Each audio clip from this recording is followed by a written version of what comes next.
Hello, sir. Professor Pushpa Kumar, sir. Yes. Yeah, you can start your talk, sir. Okay. What about Legal others? approach to Are we not climate going in change. the same order?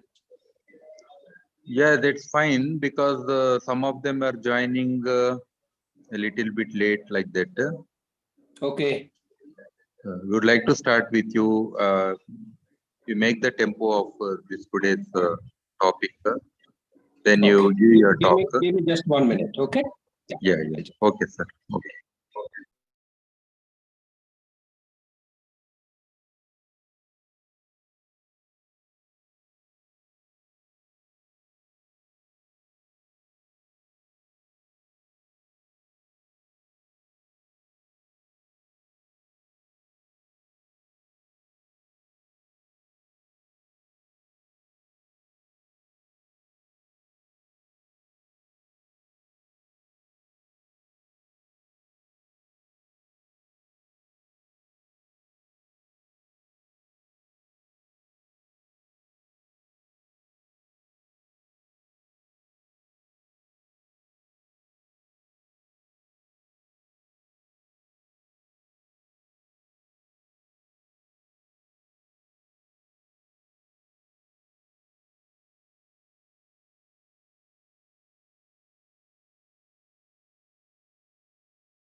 Yes, I'm ready, sir.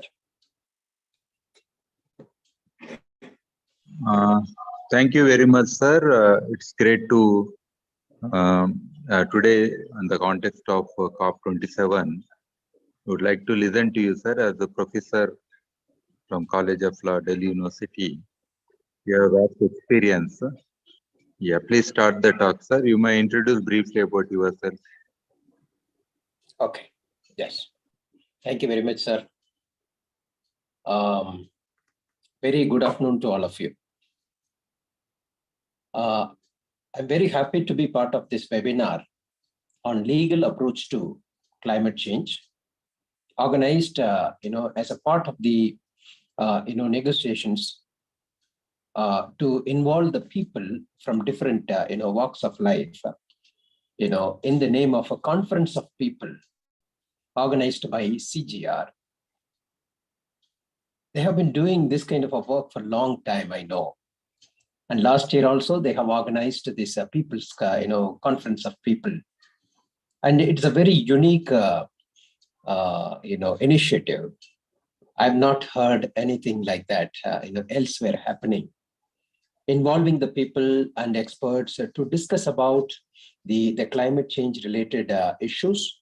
When the COP meeting is going on, parallelly. So many congratulations to CGR for organizing this. First of all, I'd like to thank Sri Lakshman Reddy Garu, Mrs. Madam, Lakshma Reddy Garu, Professor Purushottam Reddy sir, the noted environmentalist and the chief advisor of CGR, Dr. Sai Bhaskar Reddy, who is the backbone of the whole efforts. Thank you very much for inviting me and providing this opportunity to share some of my views with all of you. I also, I'm very happy to share the platform with Mr. Pavan, who is going to join, and the other esteemed speakers, Sri Harshita Chada, Mahesh, Mr. Mahesh Mamindla, then Dr. Divakar Babu, who is the principal of Siddhartha Law College. It is a very special occasion to look at the legal aspects today. As you all know, the COP27 climate change conference is going on in Egypt right now. This is happening in Sharm el-Sheikh, a city in Egypt, and it also marks 30 years of the adoption of United Nations Framework Convention on Climate Change. Popularly, we call it UNFCCC. And we are also discussing this point after 7 years of the Paris Agreement that was adopted in 2015. Lots of efforts have been taken to deal with climate change. Mitigation, adaptation measures have been taken at the global level and at the national level to mitigate the adverse effects created by climate change. But somehow we are all promising well, and we are lagging behind implementation aspect. It's not that it is just only because of the political will, lack of political will, we are not able to do, or the participation, but it involves many other efforts. So that makes the implementation challenging. So this year, particularly, the COP27 has the slogan, the Together for Implementation. So that is the major thrust in which they are organizing this COP27 meeting. So the major focus is now today on implementation aspect. So when implementation is identified as one of the major focus issues, how we are going to ensure that what are the the measures that the nations like India can do is very important to think about. It's a long journey, as you know. In 1992, the UN Framework Convention on Climate Change, first of all, it pledged to, deal with climate change by reducing the greenhouse gas emissions drastically. And they have also provided the targets to the developed countries, because at that time, at the negotiation, it came very visible that the developing countries and underdeveloped countries, they have not contributed much to the climate change. Only the developed countries, the industrialized advanced countries, so they have contributed much to the present crisis. So they have stated that we need to fix the responsibility more on them and less on the developing countries and underdeveloped countries. This was captured in a principle called common but differentiated responsibility with respective capabilities. So this is the first attempt which happened in 1992. With the adoption of 1997, the Kyoto Protocol, they have identified the targets to be followed and implemented by the Annex 1 countries. They are identified as the industrialized nations which have contributed for the climate change. Then, the implementation period was given. Then, it was found, even though those countries, they have taken certain measures to reduce greenhouse gases. And they've implemented so many programs with the help of other countries, but still it was way behind the expectations. Then the commitment period of the Kyoto also comes. It was over. Then they were thinking about how to extend it or how to create a new legal framework. Then came the Paris Agreement. The Paris Agreement for the first time came with an innovation. Usually in international law, after negotiations, the conference of parties or the negotiating parties who intend to undertake any legal commitments, they will identify the targets and they will fix it in the international meeting itself. Then that will be introduced into the convention, and that should be, because that is at the top level they are discussing, and that will be adopted by all the states and they will implement it at the local level. So it's a top-down method. But it has been identified in the climate change regime that it is not working very well, because many countries are not joining. Most of the allegations came against China and India, that these are major advanced countries as of now at the present context, and they pollute a lot. Unless they join hands, the climate change regime will be meaningless. So we have to include them also. But our argument was that we were not, we have not contributed much to the climate change, but definitely we will do whatever within our capacity we can do that. So this kind of the difference of opinions were floating, and there are many other countries. They were also either they are saying that we are a developing and underdeveloped countries, so we are not party. We will not accept the binding legal agreements. And secondly, even those advanced countries, they have undertaken the binding legal agreements. They have not implemented it to the fullest satisfaction of the commitments given there. So it was identified during the negotiation process that led to a Paris Agreement that it is better to invite the targets or the commitments from the countries themselves. That was the Durban platform that initiated this approach, and it was very well. It worked very well. The idea was that let us ask all the countries that how much they can contribute to reduce greenhouse gas emissions and positively to contribute reduction of climate change. All the countries came out with some kind of a action plan that we could reduce greenhouse gases, or we will shift to the fossil fuels to alternative fuels, and we will also make other measures to deal with mitigation and adaptation. So all those plans were exhibited. This is called nationally intended contributions. Intended nationally determined contributions, INDCs. So it was just intended and nationally determined, and it is just a contribution. It is not legally binding. Okay, so initially it started like that, and once all the countries have submitted that this much we are able to do, then it became a good idea for them that let us make it mandatory. Let us ask them to implement at least this much. Then we will proceed from this further.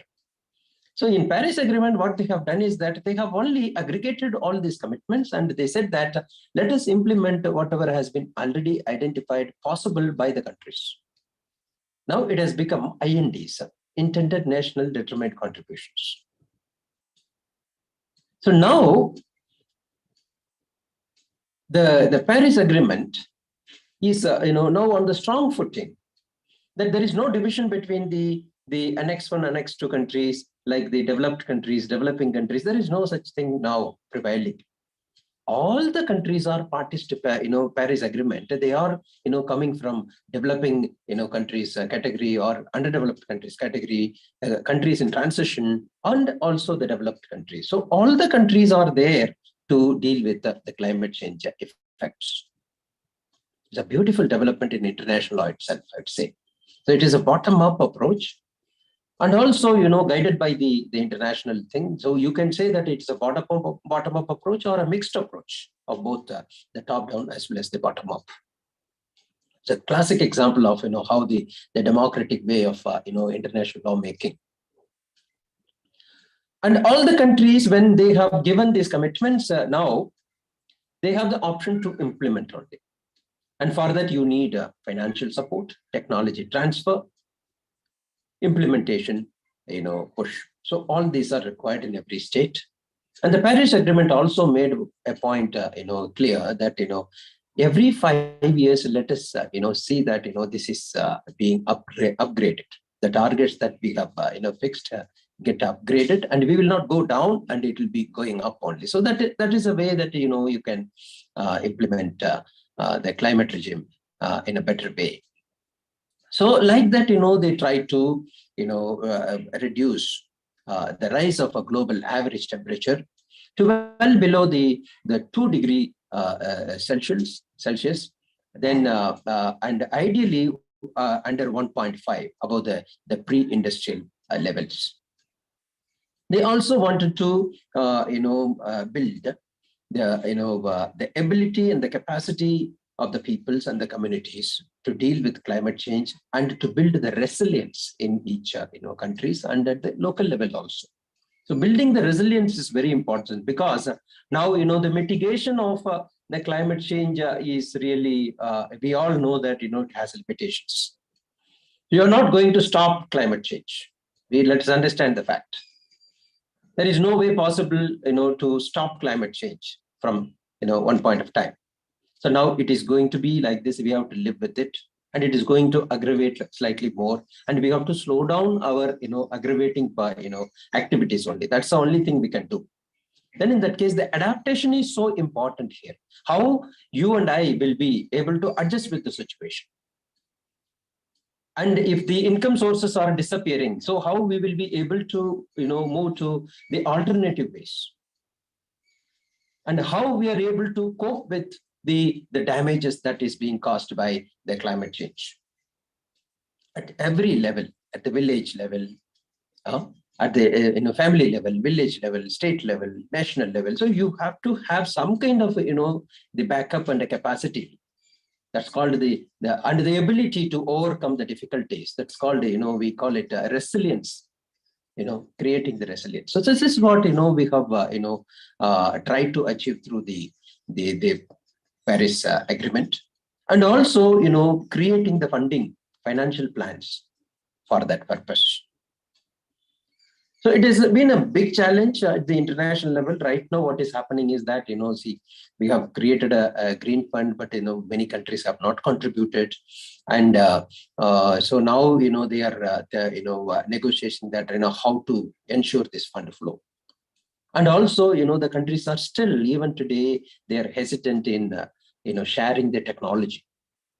Because I told you that implementation, it is, many people identify that, it is because of the political will, or people cooperation is not there. No, that is one issue only. The major issue is that if anyone wants to be, a climate, friendly, industry or entrepreneurship, you need to invest a lot in equipments, technology. That requires a lot of money, funding.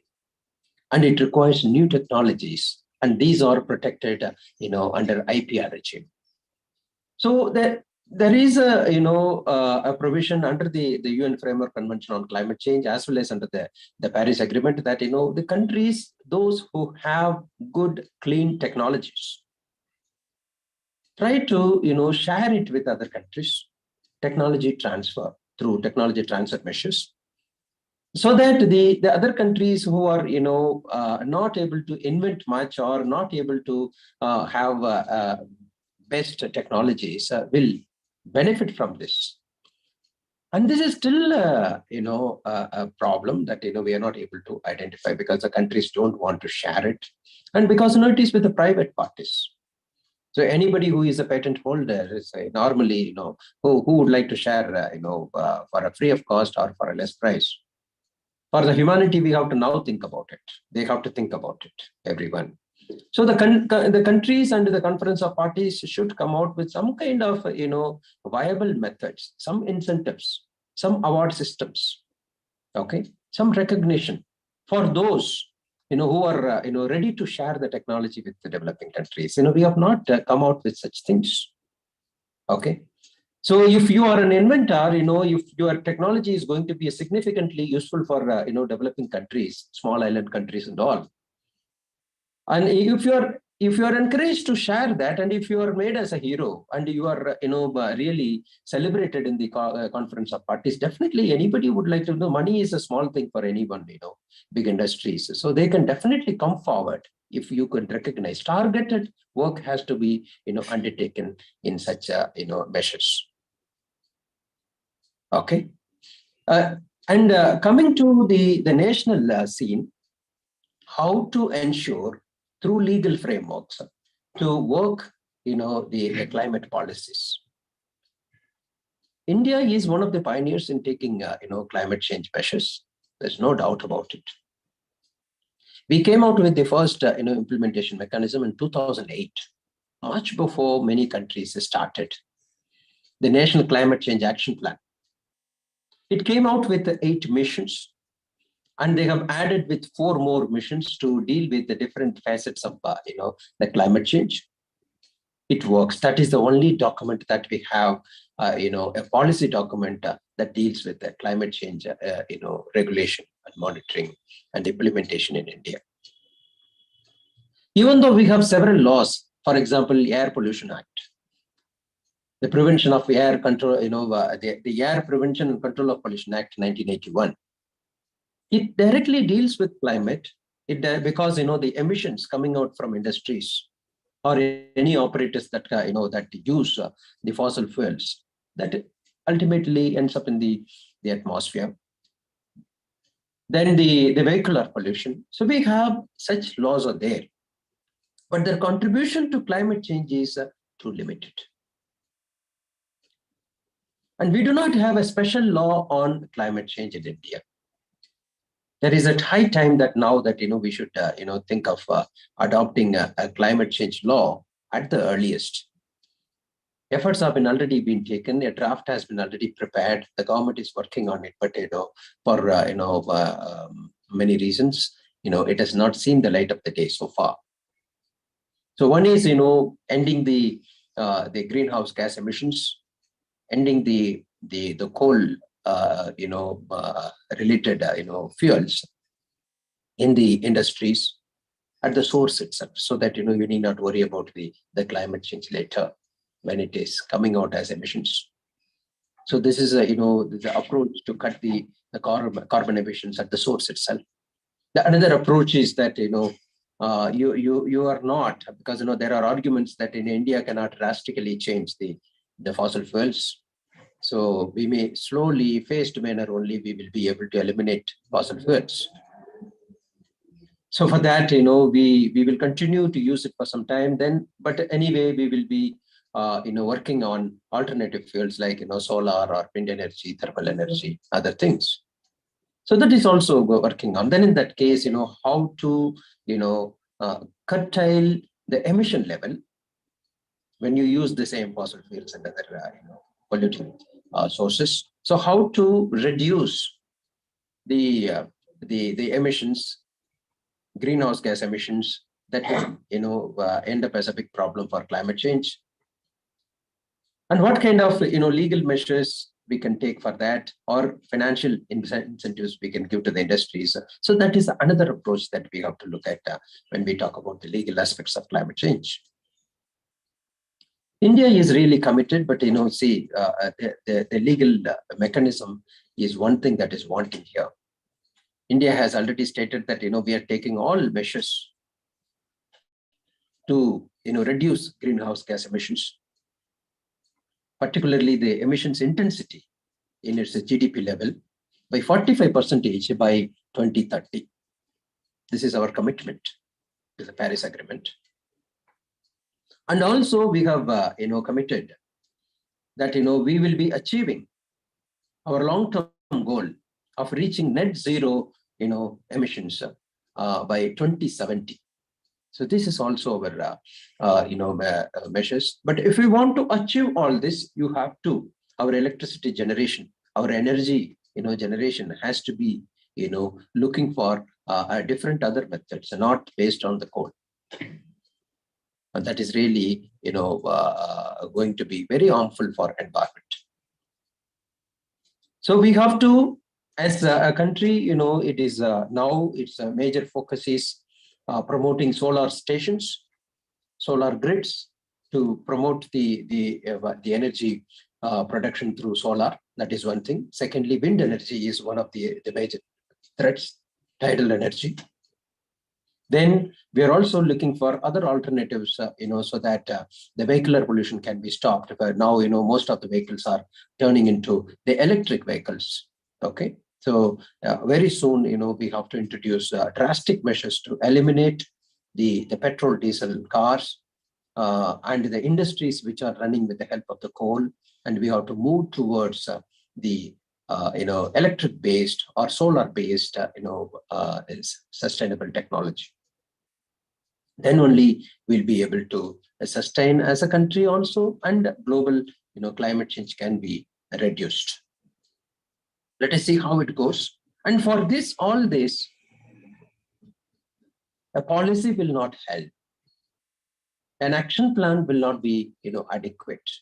My major thrust here would be that, we need a legally binding, commitment. And that can be possible only with the help of an enforceable law. Why we need a law for climate change is, if there is a law, it will fix the duties clearly. If anybody violates it, he will be, or the companies will be, taken to task in the courts. So the liability will be created. Then nobody will be, willing to violate the law. It will create a kind of pressure on the people to follow it. Otherwise, if we are just going with the soft instruments like national policies, then it becomes so flexible for the companies to maneuver the things and to pollute. This is what is happening now. Not only in climate change, the pollution control regime in India is facing the same problem. Even though you have Water Act, Air Act, Environment Protection Act. See the situation of the country. I'm living in Delhi now, that the kind of the air quality right now, outside the house, in the public places is alarming. So we have reached such a level that, we need some, strong measures, drastic measures that ensures, effective implementation of the law and the legal commitments, number one. Number two, creating proper liability regimes. If somebody is not following it, somebody is still polluting, that goes against the national commitments, then we should be able to take action against them. And also based on the liability, you claim compensation for the victims who are suffering, as well as for the environment to, improve. And thirdly, the whole process has to be based on the transparent actions and accountability, because the agencies also have to answer to the people. So we need to create such systems that all the actions taken by the government and the departments in dealing with climate change has to be so transparent that people should know that what is happening.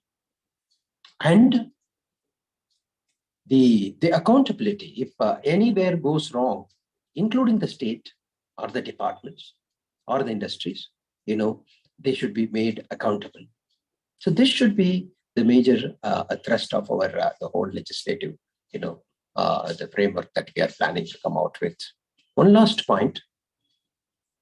Even though we are talking about the binding legal commitments, when we talk about the legal aspects of climate change, that alone cannot, in fact, take care of environment, because a legal aspect is only a tool. So who is going to operate it? It's only you and me, So we have to, as people, we have more responsibility We cannot just think that the pollution control board will come and clean the whole country, or the industries will come and reduce all the climate damaging emissions. No, that's not going to happen. We may only create all this. That will be a part of the game. That's all. The people of the country, the people of the world have to come forward to take our own measures wherever possible to reduce our carbon footprint. That is very important. Because as per the Constitution of India, Article 51 AG says that it shall be the duty of every citizen of India to protect and improve the environment. So we have major role. We have to see that, how we can reduce the vehicular pollution, how to maintain the cars properly, how to maintain our, motorbikes or the, other instruments properly, so that the pollution level is curtailed. Using them, only at the minimum level. And wasting, the energy sources should be stopped or, reduced, so that the energy generation is also, because energy generation comes with a lot of cost, that also polluting. So once we reduce the energy usage, that also gives a lot of scope for, ultimately the climate change, effects. So like that, as some best practices that we have to identify and we should follow, then we will be definitely having a better future. With these words, I would like to end. I would like to thank profusely the organizers, CGR, for conducting such a wonderful program when the COP27 is going in the world. Thank you very much. Thank you very much, sir. It was great listening to you and the importance of the legal aspects and what measures we have taken, what we need to do. Thanks again, sir. Thank you. Now I request Madam Sri Harshita Chada. She is a legal consultant to Bachpan Bachao Andolan, and she is also graduate from Symbiosis International University. That is on law she has done. She was associated with CGR. Yeah, I request her to speak. A very good afternoon to everyone. Thank you, Sai Bhaskar sir, for the kind introduction. And I firstly thank CGR for inviting me to speak today. It's always a great experience every year before the COP summit begins. We all gather in line with the COP agenda to speak. So today's dialogue, according to me, is very important in the context of COP27 that is currently happening at Egypt. And I would like to start by quoting the lines of United Nations Secretary General Antonio Guterres, what he said at the climate summit yesterday. Greenhouse gas emissions keep growing, global temperatures keep rising, and our planet is fast approaching tipping points that will make climate chaos irreversible, he said. We are on the highway to climate hell with our foot on the accelerator. These lines remind us that we are important players of our future. We as a community of change makers should lead. Responses to climate change are too important to be left solely to politicians, and their actions are what informed by what we do. So today I have been specifically asked to deliver on legal approach to climate change. Before I delve into the topic or I address the legal approach per se, I would like to explain the term climate justice and why is it important in today's context. The term climate justice is used to describe a wide-ranging set of legal and policy approaches to address climate change. At the core of diverse set of definitions is the realization that addressing justice and access to justice must be made a part of response to climate change. And climate justice requires transformative climate action based on rule of law to address inequalities among constituencies and to ensure that climate policies in place uh, support the most vulnerable people at the forefront of climate agenda. This includes gender transformative approaches across all aspects of climate mitigation and adaptation, also youth and child friendly policies to public consultation, policy development, recognition of rights of indigenous and customary people to ensure that land and resources are not taken away from them, and also establishment of specific justice pathways. In this background set of what climate justice means, one important topic that I would like to highlight in my speech today is about climate migration. It is estimated that more than 200 million people may be displaced by climate induced natural disasters and conflict in the next 25 years, and hundreds of millions more may choose rural, urban, coastline, and transboundary migration as a strategy for coping up with such adverse effects of climate change. And climate change is expected to intensify the conditions that drive migration, mainly from poorest and most climate vulnerable areas. So it is very important in this context to talk about safeguarding the rights of climate migrants within their own countries, in transit, and in other countries where the legal status of such migrants may be contested. And it will be a key global challenge that will be coming up in the 21st century. Once climate migrants are on the move, they often face various violations of basic rights, coercive violence, food insecurity, lack of access to land, lack of access to national recognition, no natural resources, and naturally discrimination, exclusion from public services, everything shall flow. So, ensuring that climate migrants, irrespective of their origin, identity, or legal status, can access effective, accountable pathways to justice is something that which needs to be spoken about, and there needs to be a resolution framework to host communities coming from such backgrounds, and this will require legal innovations and a robust focus on the rule of law and human rights.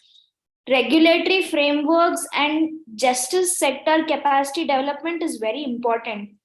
Climate law reforms are pressing need for most of the countries, and climate justice requires participatory approaches to both nationally determined contributions that we call as NDCs, as Pushpa Kumar sir explained, and also the national adaptation plans, which must include active participation of all such vulnerable groups coming from climate migration, and climate concerns must be mainstreamed into public institutions, including justice sector, and to ensure climate resilient development is there.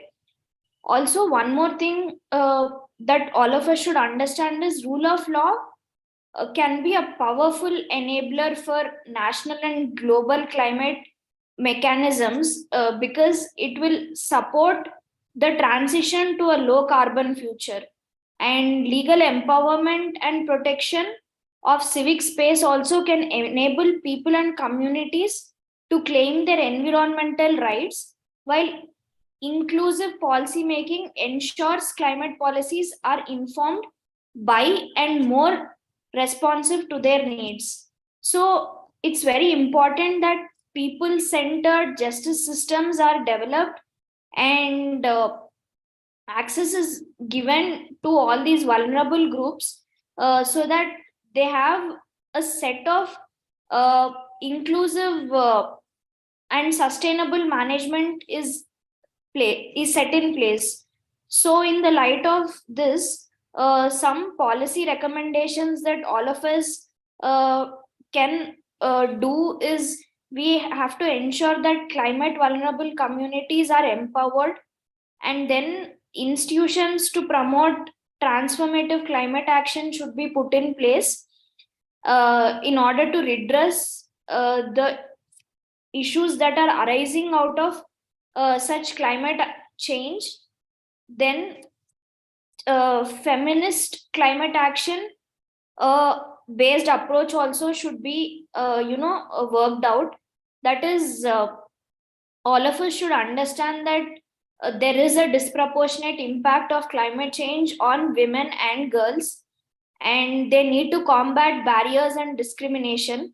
Hence, it is very important to empower women to claim their rights, and women's active engagement and leadership in climate action is very important. So, a dedicated support to women led movements that we have seen many in the past should be encouraged in order to contribute to global climate. And then there should also be prospects for sustaining peace and stability. As mentioned, there should be a institutional mechanism for solving climate related disputes, and it will help in climate resilient development in the future. Then along with the customary and formal process, there should also be indigenous justice systems to protect biodiversity and promote sustainable use of natural resources. So it's very important to harness the transformative potential of the rule of law to address all these intersecting effects of climate change, which will in fact serve as a powerful enabler for the institutional and policy transformations that will address the effects of climate change. So these are some aspects that I thought I will highlight in my speech today. I would like to conclude by saying that transformative climate action requires a wide ranging and coordinated political, social, and economic changes underpinned with rule of law. This can only be achieved through a human right based approach, multilateral cooperation, international solidarity, and multi stakeholder partnerships. So, I hope our dialogues today and in the coming days go a long way to ensure that we all stand by what we speak, and we all will ensure that we will contribute our bit to ensure to make sure that global temperatures will stop rising one day. Thank you. I thank everyone for giving me this opportunity. Thank you, Sri Harshita. It was great listening to you. You brought up the most important issue of migrations, and they will happen actually. And the countries in our neighborhood like Bangladesh and where sea level rise is also an issue there. I think international policies and how to address even small island countries or coastal areas, the disasters which would happen in the context of climate change, including Pakistan issue, recent one. These kind of things are happening everywhere now. It has become so common. And there is a lot, I think, from between developed and developing countries and how they take care of all this. Yeah, I think we need a strong legal frameworks and compliances and implementation. Yeah, thank you very much. Thank you. Thank you, sir. Yeah. Yeah, now I request Professor Pushpa Kumar sir to add anything because two of our speakers could not join for various reasons, including Sri Harshita. You can add in between both of you any kind of discussion, if possible. And I don't find any questions here. If somebody wants to speak, please raise your hand from the attendees. Then I will allow. Yes, I'm happy to listen to Sri Harshita. Wonderfully delivered. And she has really highlighted 2 points, mainly about the climate justice and the human rights approach that we need to adopt in the whole, climate change regime. Why human rights approach? Because ultimately, who is going to suffer is the people and the vulnerable people. Even though the countries are worried about the GDP and the countries are worried about the whole, world, what will happen. But ultimately, it is the individuals who do not have any resources to, meet with such, drastic scenarios. Already, we are seeing that people are uprooting their origins and going to some other states.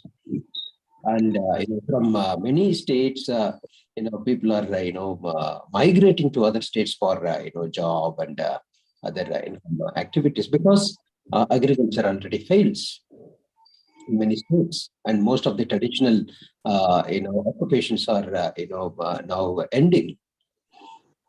So livelihood becomes a biggest issue for them, and secondly, health becomes another issue for them.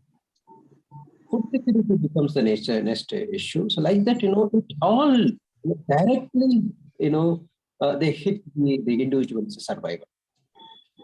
The human right of the people has to be taken into account while we devise policies, while dealing with climate change. Otherwise, what is a human rights? Human rights is basically to, uphold and protect the human dignity. Otherwise, we'll be making people beggars. That is the human dignity. We'll be at the, most of the people will be at the mercy of others who have more wealth and more, capacities to do things. So if we want to create such a egalitarian society with people with good, humanity, the dignity, then we need to have more patient look at their needs and their rights and their capabilities. So we have to look at the local level, protecting their human rights. That is one thing. I really appreciate the point. The second thing is the climate justice. This country has not gone into the climate dispute so far. In many countries, people have started filing cases against the industries, against the state, for their failure to, deal with climate change, and they are getting compensation because when the industry pollutes, affects the environment, and that results in water bodies, losing their characters, or the agricultural fields becoming barren, or any other, the water scarcity happening, including the air pollution. Because of that, you get health problems. You can directly connect it with climate change, and you can take legal actions against the companies or the state for their failure. India is, yet to understand it, and we have to, work towards that. Even though 1 or 2 cases are already, they are, demonstrating it, but as a, mass scale, we have not gone to that level. So legal disputes and legal justice is one aspect that we have to build up such, mechanisms, access to justice in the National Green Tribunal or at our local courts. For such remedies, we have to find out that. And secondly, who will be responsible and what kind of a justice will these migrating people get? We call it sometimes, climate refugees or environmental refugees. Where is the study? How many people are moving around? What is the real reason? And what kind of a compensation we can give to them? And this is the biggest question, particularly in countries like India, where, 1/5 of the world population lives. Whatever happens in India affects the whole world. It is not a small country. It is a huge, subcontinent with more than 1/5, close to 1/6 of the population of the world. Okay. So in that case, I think any policy measure, any legal measure, any technological measure, or any human rights approach that we take in India takes care of 1/5 of the whole world. So I think that we have all the intellectual capacity, economic capacity in the country. I think, we need to sufficiently tap these, talents, and we need to set our priorities right. Then we will be able to take care of the climate change, take care of our people, and by that we'll be significantly contributing to the whole world. This is what I would like to add. Thank you very much. Thank you, sir. Mr. Vivek Booby is online. He wanted to ask a question, I think. Yeah, Vivek, please. Sir, just now Advocate Sri Arshita was talking about the displaced communities due to climate change effects. But in India, we are witnessing what is called people, especially the tribal communities, are being looked at like a cause for climate change, because because the central government has made some commitments in the Paris Climate Accord. So based on that, on those commitments, the government is trying to displace the tribals from the core areas of forests. So these are not victims of climate change, but victims of the fear of climate change or whatever. So how do you think the government should deal with this thing? Because tribals claim that they are the ones who protect the forests, and government is on the other hand saying because there is a risk to the forest, we are going to displace you, and we are going to provide you whatever rehabilitation. Mm, that's what they say. So can somebody throw some legal, what should I say, opinion on this? Yeah, I think question is pertinent both in the context of climate change, otherwise also the forests play an important role in environment, which also play a role in the climate mitigation also, and where indigenous communities' lives and livelihoods are at stake. So both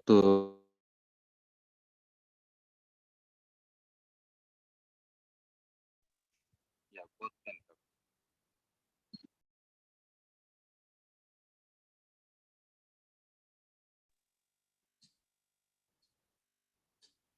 The question is addressed to whom? Yeah, open to both of you, sir, as Yeah. experts. Yes, actually, the your voice also, was not clear for some time, and his question also I could not get clearly. If we, if you could, summarize it, quickly, can you tell me, because I could not catch it well. So I think what he was trying to ask is, when there's a conflict between the government and the tribal areas as to whom does the forest belong to per se. So the tribal communities claim that the forest belongs to us, whereas the government says that the forest needs to be protected, and human induced destruction is causing in the forests because of your presence in the forest, so you need to be evacuated to a safer space, but not in the forests. Yes. So I think in this light, what needs to be looked into, according to me, I feel is there are certain genuine cases where rights of tribal communities are being violated, even though when they are not involved in activities like poaching or spoiling the resources that are there in the forest. And at the same time, there are also cases where there is a human based destruction to climate that is happening because of such population. So here comes the role of judiciary in evaluating what is a genuine case and whether this eviction is legally viable or not. And also, I think there is a global report which says that nature is better off with indigenous people. So there needs to be amendments in forest law which will protect rights while dehumanizing forests happen. currently, I think the Forest Act of 2006 in India looks into the legal aspects of such cases, sir. Please correct me if I'm wrong, and I request you to add more to it. Thank you. Yes, very rightly. You have very rightly stated. I'll just add, a few points here. The question is very good that, what is the, how to deal with the forest, which are the repositories of the oxygen. It's the lungs of the world. There is no tussle between the Adivasi, the tribal groups and the forests. In fact, I've never heard as any incident that the tribal people have destroyed any forest. They live in harmony with nature. So that has to be understood. And their space, the right to live in the forest area has to be always protected. That is, that should be the guiding factor. And the problem, whenever it comes to court or anywhere, it becomes an issue only when a new developmental project comes there that tries to uproot the tribal people, or it tries to alter the environment of a particular forest area, then becomes an issue. Otherwise, the tribal people always, they have been leading their life in a very, very harmonious and eco-friendly manner. And in fact, they are protectors of the forest, and in fact, they are contributing for the betterment of the climate and the well-being of the forest areas. As Sri Harshita has stated, the legal framework as well as the policy framework also protects that. The Forest Rights Act, in fact, has a provision that the tribal people, they have the right to stay there, and they have the right to take care of the biological diversity available there. So this is, one aspect, that the rights and their privileges in the forest areas have to be protected. So having said that, there is another dimension to this question, that, how these forests have to be protected for climate change. 100% we have to protect forest and improve the forests for, dealing with climate change. If we are sustaining, it is because of the greenery. Okay, it is because of the dense green everywhere, including the forest areas. We are able to reduce the carbon emissions and other emissions that are really, creating the warming atmosphere for the environment. So we need to promote more and more the forest areas. But unfortunately, the forest is, locally, it is, protected by the states. I mean, the countries in the international framework. We have not come out with any legally binding international instrument for forest. In 92, where they wanted to have a convention, but because of the difference of opinions among the countries, we only came out with the forest guidelines, and they are non-binding. And as per the WTO norms, every country should have, at least 33% of the land area as a forest area. If every country is able to maintain that, then you will have a very, sophisticated, cool environment, that safeguards climate change also. And that will definitely take care of including the tribal people and other population. So the focus should be that how to protect the forest areas from the encroachers, from the forest fires, from illegal activities, felling the trees and doing other businesses in the forest areas, with the involvement of the local communities and the tribal people.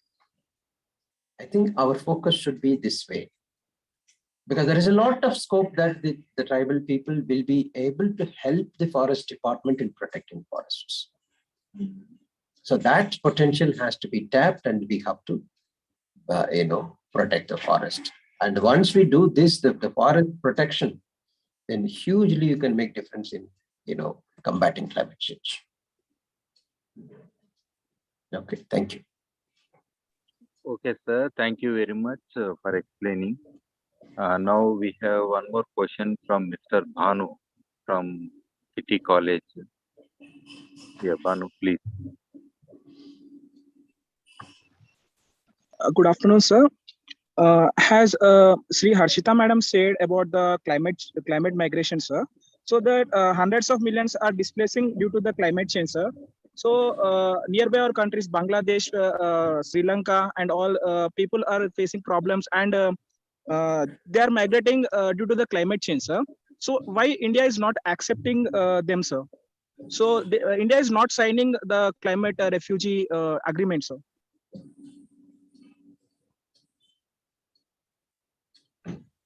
Thank you, sir. This question is for both of you, sir. Harshita, you would like to go first? No, so I would request you to go first. Why is The India point not? is- Yeah, thank you. You know that because the things are not very clear here for India. Even though in many Western countries, they have agreed to the concept of climate refugees, environmental refugees. They may easily identify that some community when they are migrating or when they are uprooted. The reasons can be identified easily, associated with easily. In a country like India, one aspect is that it is so multicultural, multi-environmental, setup. One does not know why the people migrate. It is the biggest challenge for even sociologists to understand, even the environmentalists to understand that is it really climate refugees? See, for example, in Delhi, we get a lot of people from Bihar, from Odisha, from Uttar Pradesh. They are all coming from there and working here. And whenever the flood happens in Odisha, people have to vacate and they go here and there, then they go back.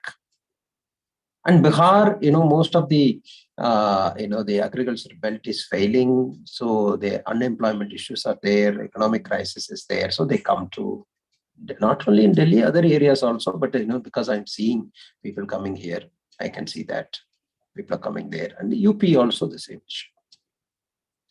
Can we attribute these issues to climate change? Where is the scientific evidence?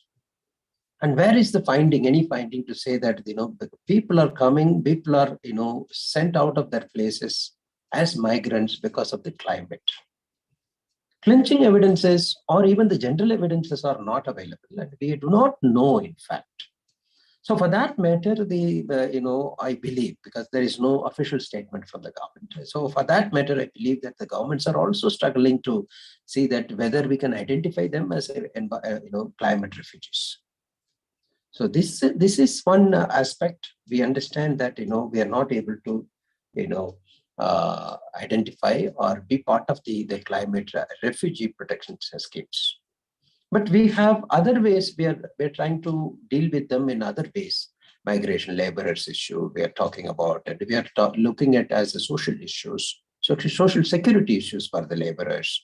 So like that, and because we as of now we are understanding them as unemployment problems, or agricultural failure problems, or water problems, something like that. We are yet to understand these as climate problems. So such evidences are missing. Maybe we may have to study, and we may have to come out with some authentic reports. Then the government will definitely try to look at that and to declare that these are climate refugees. Then in that case, once it is not just identifying some community or the number of people as climate refugees. Once you identify what remedy you are going to give, then it will put the government in a spot. And it will also create liabilities for the actors who have, contributed to these climate problems for them. So those issues will be the second ones to address. So this is, in the making. Maybe very soon we'll be understanding it and coming out with some kind of solutions. Just to add to what Professor Pushpakumar sir said, Sir rightly highlighted that there's no official data as such that India currently captures concerning to climate refugees. So here we don't know who is the climate refugee or if that refugee has migrated due to some XYZ other reason. So when you don't at the first place capture the reason for the migration of a particular refugee, how would you say that the person is a climate refugee is one imminent question that arises when we have to talk about climate refugees. Second thing that we have to understand is not India. In fact, there's no climate refugee policy even at the UN level specifically. There's a policy for refugees, but there's no specific policy for climate refugees. And the term climate refugee only came into place after certain judgments at the UNHRC, which spoke about some migrants who migrated to other countries because of climate disruptions, and they weren't given legal status there. So the case was brought to UNHRC, and then UNHRC said that these even climate is an important reason for migrations, so they should be granted refugee status in those countries. So this is when the term climate refugee per se started arising. So as you rightly said, India is not a signatory to the refugee convention of the UN that I think came up somewhere around in 1960s. So in the absence of such a binding framework on India, we might currently not give legal status to a refugee, whatever might be the reason. However, India is still considered to be a safe haven for refugees among other countries in the world. So I believe just like how India has been protecting refugees from other aspects, we will also come up with some strong framework which will support climate-based refugees based on localized adaptation plans that we still have to come up with. On the same lines, it's also very important to create some climate action fund locally also, which will support rehabilitation and shelter for the refugees who come up to India because of climate. That's it from my end. Yeah, maybe one question here fundamental is whether the refugees are for livelihoods or forced migration or push pull, different types are there. Within that framework, climate change is one more factor. Yeah, in this total framework, ultimate is refugees. So if India can it accommodate refugees, that is the fundamental question. Second thing is, do we have a policy framework to adopt refugees? Can we apply for immigration? So these are some things. I think if you have something existing already, so all kinds of refugees are welcome. But if you don't have, then definitely we know many people are here. We tolerate. That is different. It is not a framework, policy framework. But again, they will be highly insecure because they don't have any legal document with them. So this fundamental question is there. In this regard, you can add anything, both of you.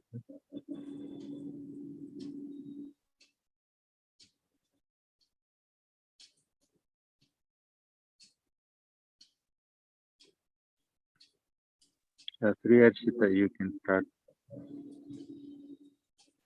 Sir, you want me to? Are there any other questions? Yeah. Yeah, If there are any other both, questions. Sir, any more questions, sir?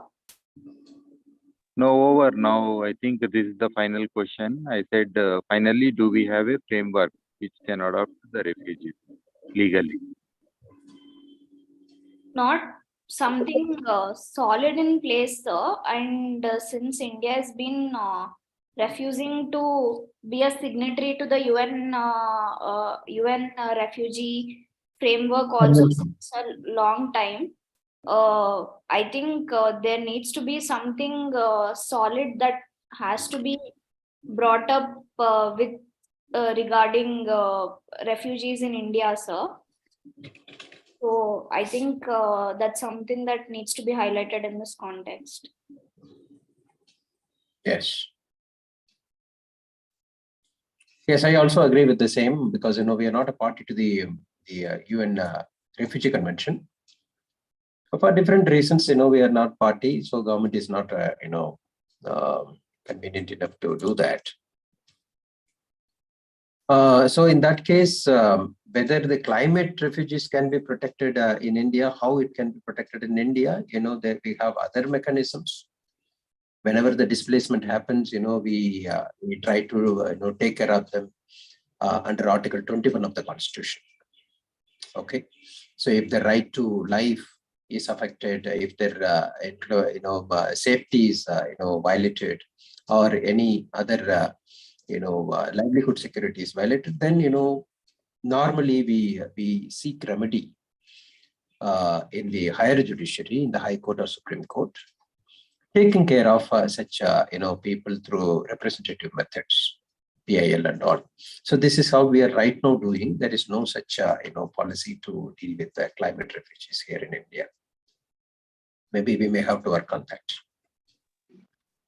Yeah, thank you, sir. Thanks to you as well as Sri Harshita Chada for your intense and elaborate discussions on the legal aspects to climate change, which are very much relevant. And yeah, thank you very much. Now we'll close the session. Thank you Thanks to very everyone. Yeah, Thank you, sir. thank you. Thank you. Bye. Congratulations to you and CGR for organizing such workshops. Thank you. Thank you, sir. Thank you very much. Yes. Thank you.